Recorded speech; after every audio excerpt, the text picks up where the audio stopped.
তো আজকে আমি করতে চলেছি 24 আওয়ার্স বাইক চ্যালেঞ্জ। তোমাদের রিকোয়েস্টের বাইক চ্যালেঞ্জটা কিন্তু আমি নিয়ে চলে এসেছি। এই যে বাইক দেখতে পাচ্ছ, ক্যামেরাম্যান কাছে এসো। এই যে বাইক, এই বাইকের পরে আমি আজকে 24 ঘন্টা থাকবো, খাবো, শুয়ে থাকবো, সমস্ত কিছু কিন্তু এই বাইকের উপরেই হবে।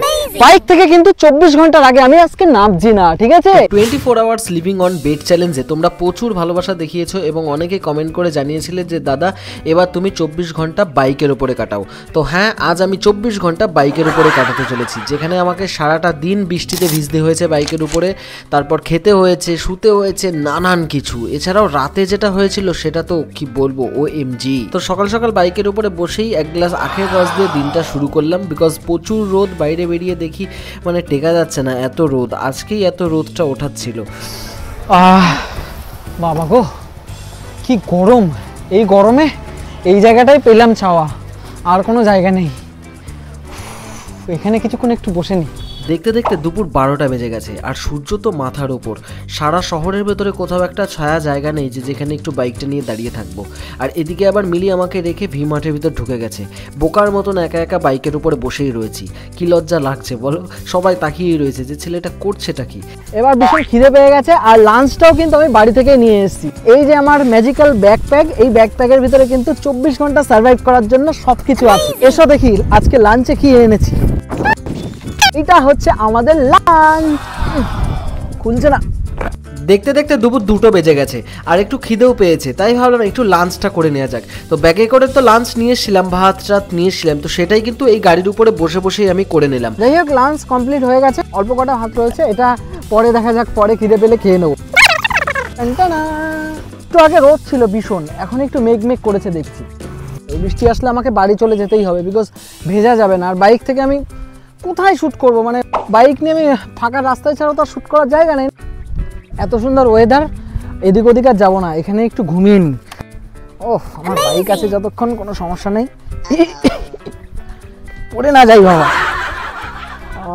এত সুন্দর ওয়েদার দেখে এদিক ওদিক আর গেলাম না, এই ফাঁকা জায়গাতেই বাইকের উপরে শুয়ে পড়লাম।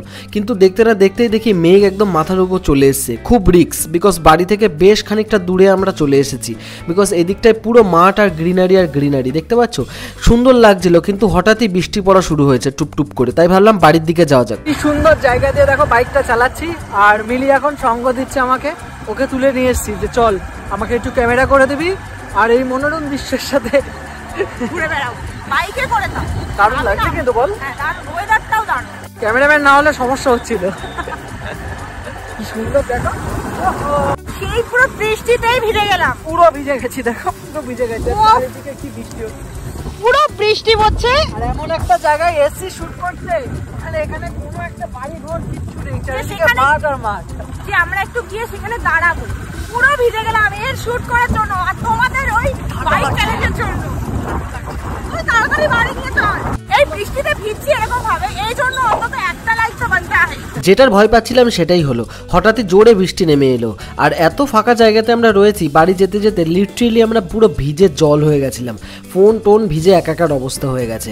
উফ, দেখতে দেখতে খিদে পেয়ে গেছে, আর ভালো লাগছে না এই বাইকের পরে বসে থাকতে থাকতে। অনেক রাত হয়ে গেছে, মা খেতে দেয় কিনা কি জানি।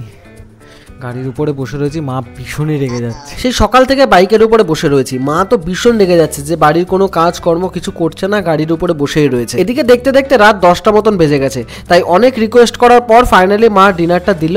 তো এদিকে কটা ভাত দিল, সেটাই খেয়ে নিলাম বাইকের উপরে বসেই। কিন্তু এভাবে কি খাওয়া যায় থালাই করে বলো তো, কি কষ্ট করে খেলাম। যাই হোক, তারপরে একটু ফোন টিপছিলাম, তারপরে একটু বসেছিলাম, কিন্তু গরম লাগছে, তাই ভাবলাম একটু ফ্যানটা চালিয়ে নিই। ফ্যান যেহেতু আছে কোনো সমস্যা নেই। আর হ্যাঁ, তোমরা অনেকেই বলো যে দাদা তোমাকে অনেক কমেন্ট করি কিন্তু তুমি রিপ্লাই করো না। তো বন্ধু, একটু বিজি থাকি বলে রিপ্লাইটা করা হয় না, কিন্তু আজকের ভিডিওতে আমি প্রতিটা কমেন্টকে রিপ্লাই করব। তো তাড়াতাড়ি যাও, মনের মতন একটা কমেন্ট করো, আমি কিন্তু গ্যারান্টি দিচ্ছি তোমাদের কমেন্টের রিপ্লাই আমি করবই করব। দেখতে দেখতে 12:15 বাজে, ঘুম পাচ্ছে। কি করব, ঘুম পাচ্ছে ভীষণ, ঘুমাতে তো হবেই, ঘুমাতে পারি বা না পারি, ঘুমাতে তো হবেই। দেখতে দেখতে রাত 12টা মতন বাজতে যায়, চারিদিক একদম নিস্তব্ধ হয়ে গেছে। তো ভাবলাম ঘুমিয়েই পড়ি, ঘুম পাচ্ছে, কিন্তু এভাবে কি আর ঘুমানো যায়? কি মশা দেখো, রাতের বেলা যা মশায় বিরক্ত করলো কি বলবো।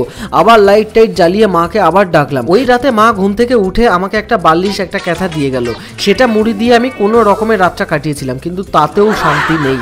কি বলবো, এই চ্যালেঞ্জটা করতে গিয়ে আমার হালাত পুরো খারাপ হয়ে গেছে। যাই হোক, এই ভিডিওটা ভালো লাগলে বন্ধুদের সাথে শেয়ার করো এবং নেক্সট কি টাইপের চ্যালেঞ্জ ভিডিও দেখতে চাও সেটা কমেন্টে জানাও। পাশাপাশি তোমার নামটা জানাতে একদমই ভুলো না।